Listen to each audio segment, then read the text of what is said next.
In 1834, a royal tragedy enveloped the Palace of Madrid. King Ferdinand VII had passed away, leaving behind a tumultuous legacy and a kingdom steeped in instability. His life was not merely the reign of a monarch, but a reflection of the profound consequences stemming from centuries of royal inbreeding within Europe's most powerful lineages. Ferdinand was not born under a witch's curse or divine wrath, but rather from a toxic inheritance, the genetic decline of the Spanish Habsburgs and Bourbons. Marriages between cousins and uncles and nieces had created a genetic nightmare manifesting in everything from mental instability to physical deformities. Ferdinand emerged from this poisoned bloodline as a living embodiment of royal decay, born at El Escorial Palace on October 14, 1784. He was the product of Charles IV and Maria Luisa of Parma, a couple whose own marriage was an arrangement between first cousins. The genetic lottery was rigged from the start, and Ferdinand would pay the price.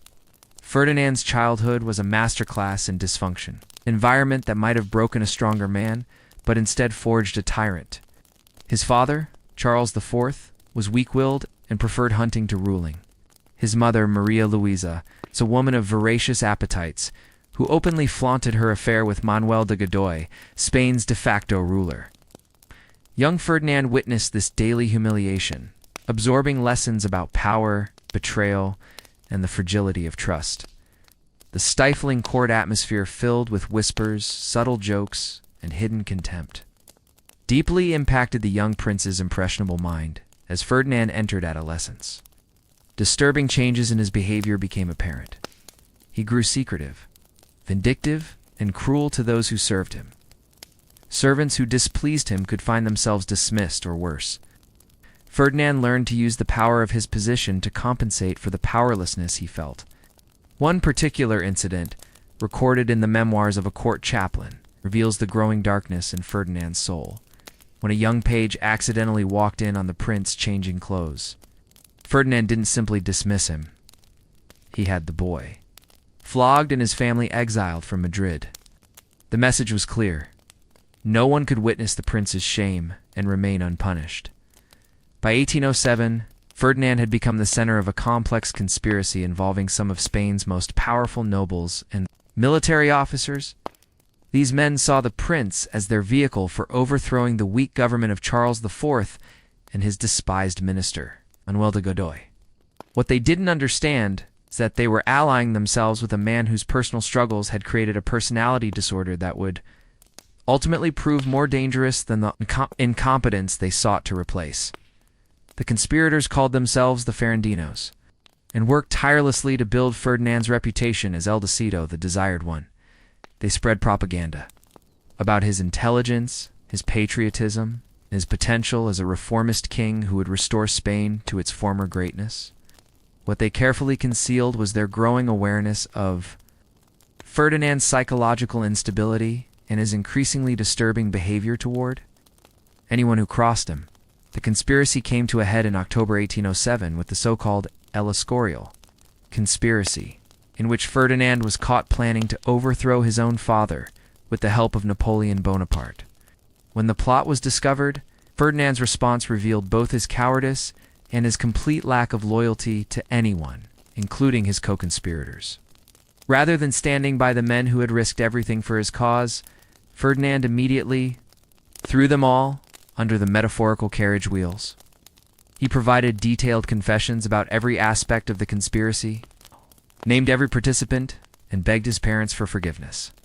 While his allies faced imprisonment and exile, this betrayal established a pattern that would define Ferdinand's entire reign. He would use people for his own purposes, and then destroy them the moment it became convenient. Certainly. Here's Chapter 2 in English. Chapter 2. Exile and the Return of the Desired One. When Napoleon invaded Spain in 1808 and forced Ferdinand to abdicate, the future king found himself in a uniquely humiliating position. Not only had he lost his throne, but he was now a prisoner of his captor.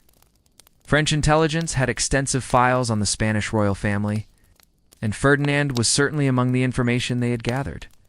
Ferdinand's 6 years of captivity at the chateau de Valençay were marked by challenging experiences.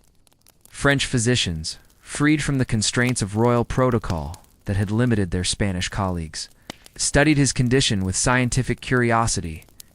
French medical reports, discovered in Napoleonic archives centuries later, provided the most detailed clinical descriptions of Ferdinand's condition ever recorded.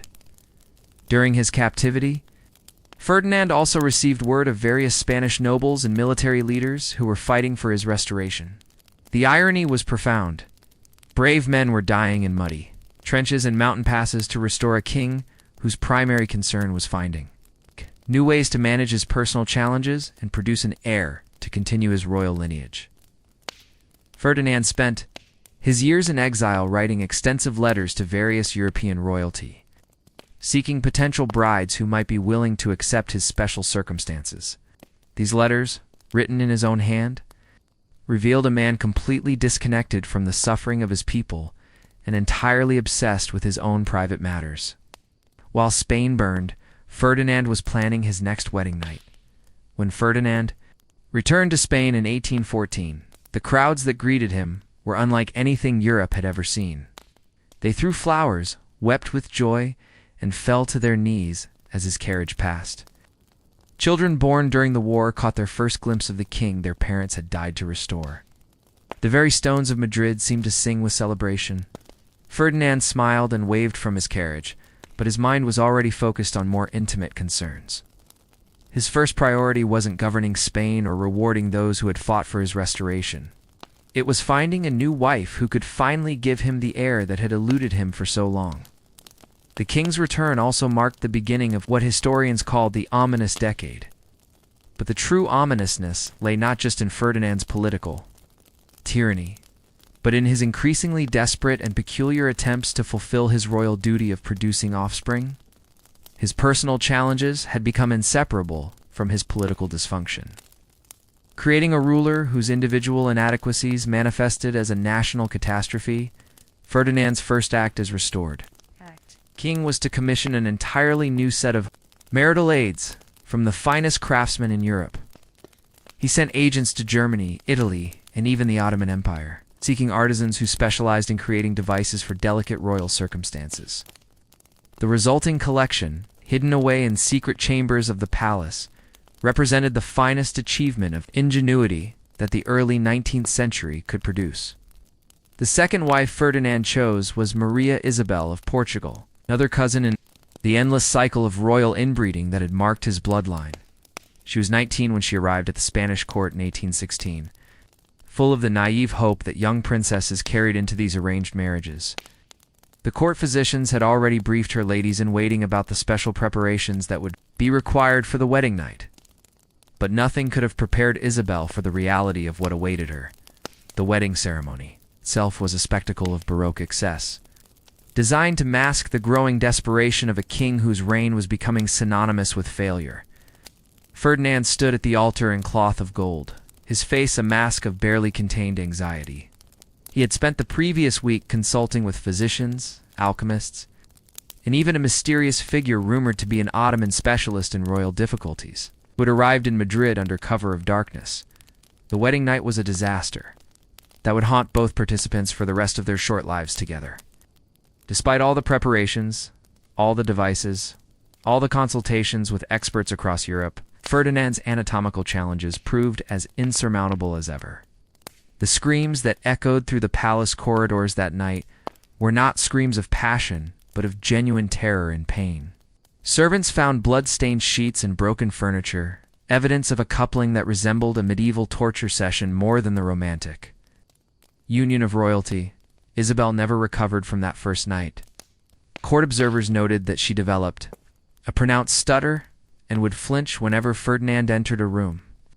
She began experiencing what palace physicians called hysterical episodes, but which modern understanding would recognize as severe trauma responses.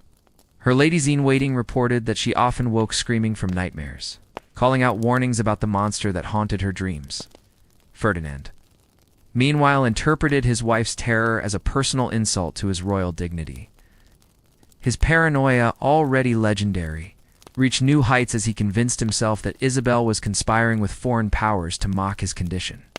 He began having her correspondence intercepted, her food tasted for poisons, and her chambers searched for evidence of betrayal. The king's personal difficulties had metastasized into a political psychosis that infected every aspect of his rule.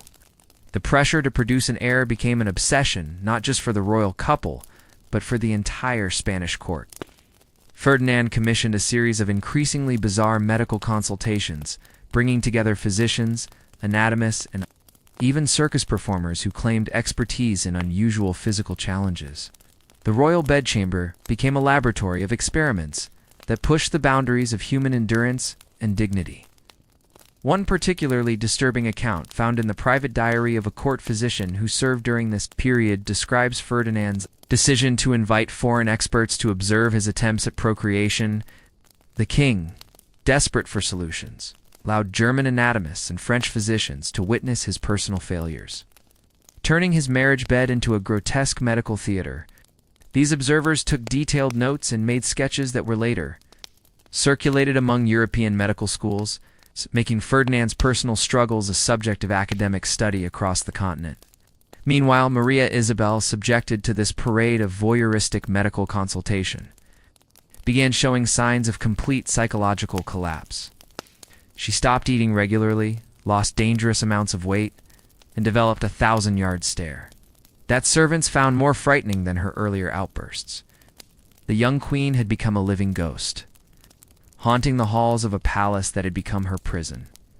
The political consequences of Ferdinand's personal failures were becoming impossible to ignore. Spain's American colonies, already in revolt, pointed to their king's inability to produce legitimate heirs as evidence of divine displeasure with Bourbon rule. Revolutionary propaganda depicted Ferdinand as an impotent tyrant whose physical inadequacies mirrored his political incompetence. The king's most intimate shame had become a rallying cry for independence movements from Mexico to Argentina. Ferdinand's response to these challenges was characteristically paranoid and brutal. He launched a new wave of purges, targeting anyone suspected of spreading rumors about his condition or supporting colonial independence. The Inquisition, which he had restored upon his return to power, began investigating cases of slander against the crown, creating a climate of terror where even private conversations between married couples could result in imprisonment or death. The king's obsession with secrecy reached absurd proportions. He ordered the construction of hidden passages throughout the palace so that he could move between his chambers and Isabel's without being observed by servants. He had mirrors installed at strategic angles to detect potential eavesdroppers and employed a network of spies whose sole job was to monitor palace gossip about the royal marriage. Isabel's health continued to deteriorate under the combined assault of the pressures she endured.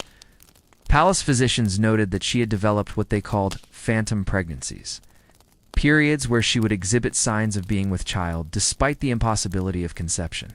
These episodes seemed to provide Ferdinand with brief moments of hope, followed by crushing disappointment when the truth became apparent. The queen's phantom pregnancies became a source of bitter irony in a court already drowning in dysfunction. Servants would whisper about how the king would pace outside Isabel's chambers during these episodes, alternately praying and cursing, as if divine intervention might somehow overcome the mechanical impossibility of his situation.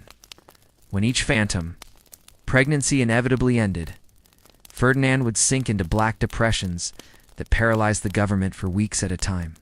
In 1818, after 2 years of this nightmare marriage, Isabel finally escaped through the only means available to royal women of her era, death. She succumbed to what court physicians diplomatically termed nervous exhaustion, though private letters from palace staff suggest she may have hastened her own end through subtle forms of self-harm. Her final words, according to her confessor, were a prayer of gratitude for her approaching liberation. Ferdinand's reaction to this double tragedy revealed the complete breakdown of his sanity. Rather than mourning his wife, he became convinced that she had been murdered by enemies seeking to prevent him from producing an heir. He ordered autopsies performed multiple times by various physicians, searched for evidence of poison, and had several of Isabel's ladies-in-waiting arrested on suspicion of conspiracy. The king's grief was indistinguishable from his paranoia, creating a feedback loop of rage and suspicion that consumed everyone around him. The funeral of Queen Isabel became a macabre spectacle that horrified even Ferdinand's supporters. The king insisted on viewing the body multiple times during the preparation process. Touching the corpse and muttering about the wasted potential of her womb, he commissioned a death mask and had it displayed in his private chambers, where visitors reported seeing him conducting conversations with the lifeless face of his deceased wife. But Ferdinand's quest for an heir tone could not be delayed by grief or madness. Within months of Isabel's burial, his advisors were already negotiating for a third wife. The challenge now was finding a European princess willing to marry a king whose previous wives had met such grim fates and whose personal peculiarities were becoming legendary across the continent. The marriage negotiations this time proved significantly more challenging than before. King Ferdinand VII's reputation had spread throughout the courts of Europe, and not a few potential princesses withdrew their candidacies after hearing whispers from physicians who had previously served in Madrid. The king's personal issues were no longer private matters, but had become a diplomatic liability, threatening to isolate Spain from crucial alliances in this difficult context. Ferdinand's envoys finally located Maria Cristina of Naples. Maria Cristina's family was facing severe financial difficulties, which made them willing to overlook the circulating rumors about Ferdinand in exchange for a marriage that offered stability and status. What the advisors failed to disclose to Ferdinand until after the marriage negotiations were complete was that Maria Cristina was already pregnant by another man when she arrived in Madrid. The fourth marriage, which took place in 1829, was a farce that fooled no one. Maria Cristina was visibly pregnant when she walked down the aisle, carrying a child that could not possibly be Ferdinand's. However, the king was so desperate for an heir that he willingly accepted this obvious deception, convinced that this was an intervention of fate, a divine blessing, albeit through unconventional means. The birth of Isabella II in 1830 should have marked the culmination of Ferdinand's quest for succession. But instead it became the source of new anxieties. King knew the child was not biologically his, yet he had to maintain the fiction of legitimacy to preserve his dynasty. His relationship with Maria Cristina was built on mutual deception. She pretended to respect him while he pretended to believe her child was his own. Ferdinand's final years were consumed by his long-standing obsession, but now it came with the added burden of maintaining a fraudulent succession. He continued his desperate attempts at intimacy with Maria Cristina, hoping to produce a child of his own blood. These efforts, witnessed by the same parade of physicians and specialists who had observed his previous failures, became even more pathetic as his advancing age made success increasingly unlikely. The paranoia that consumed Ferdinand's final years manifested in ways that shocked even the most cynical courtiers who had witnessed decades of royal madness. The king began conducting random inspections of his wife's chambers at all hours, bursting through doors with armed guards to catch Maria Cristina in imagined acts of treason. These midnight raids terrified the queen's ladies-in-waiting who never knew when they might find themselves face to face with a wild-eyed monarch wielding accusations of conspiracy. Ferdinand's obsession with surveillance reached grotesque proportions. He had peepholes drilled into the walls between his chambers and Maria Cristina's, spending hours watching her through these crude spy holes like some demented voyeur. Palace servants reported seeing the king's eye pressed against these openings during his wife's most private moments while she nursed their daughter, while she prayed, while she simply sat in contemplation. The queen, aware of this constant observation, began to move through her own rooms like a prisoner, carefully controlling every gesture and expression. The food-tasting rituals became elaborate ceremonies of suspicion that could delay meals for hours. Ferdinand insisted that not only must every dish be tasted, but that the tasters must wait 30 minutes between sampling and serving to ensure any slow-acting poisons would take effect. The king watched these unfortunate servants with the intensity of a hawk studying prey, searching their faces for any sign of distress that might indicate contamination. Several tasters collapsed from nervous exhaustion under this constant scrutiny, which only reinforced Ferdinand's belief that assassination attempts were imminent. Maria Cristina, trapped in this web of suspicion, began showing signs of the same. psychological deterioration that had claimed Ferdinand's previous wives. Her letters to her family in Naples, intercepted and read by the king's spies, revealed a woman slowly losing her grip on sanity. She wrote of feeling constantly watched, of jumping at shadows, of finding herself unable to trust even her own servants. The queen described her life as existing in a glass cage where every breath was monitored for signs of rebellion. The king's paranoia extended beyond his immediate family to encompass the entire court structure. He began rotating his personal guards daily, convinced that prolonged service would lead to corruption by enemy agents. Cabinet ministers found themselves subjected to loyalty tests that bordered on the absurd. Ferdinand would make contradictory statements in private meetings to see if ministers would correct him, interpreting any contradiction as evidence of treasonous intentions. The Spanish court, once the envy of Europe for its sophisticated etiquette and cultural refinement, devolved into a bizarre theater of mutual surveillance. Courtiers learned to speak in coded language, to avoid direct eye contact with the king, and to carry themselves with the careful neutrality of diplomats in enemy territory. Conversations were conducted in whispers. Relationships were formed and dissolved based on perceived loyalty to competing factions. And everyone understood that a careless word could result in imprisonment or exile. Ferdinand's relationship with his infant daughter, Isabella, became another source of pathological anxiety. Despite knowing she was not his biological child, he simultaneously loved her as his heir and resented her as evidence of his personal failure. Now the king would spend hours staring at the baby, searching her features for signs of resemblance to himself or to possible fathers. He commissioned artists to create detailed portraits of Isabella at various stages of infancy. Comparing these images to paintings of himself and Maria, Christina's previous associations, Ferdinand's efforts to uncover the true identity of Isabella's father grew increasingly desperate and invasive. He had investigators compile detailed dossiers on every man who had interacted with Maria Cristina during her time in Naples, searching for physical characteristics that might match his daughter's features. These investigations extended to examining the medical records of potential fathers, their family histories, and even their personal correspondence from years before Isabella's conception. In 1833, Ferdinand VII finally found the peace that had eluded him in life through the simple expedient of death.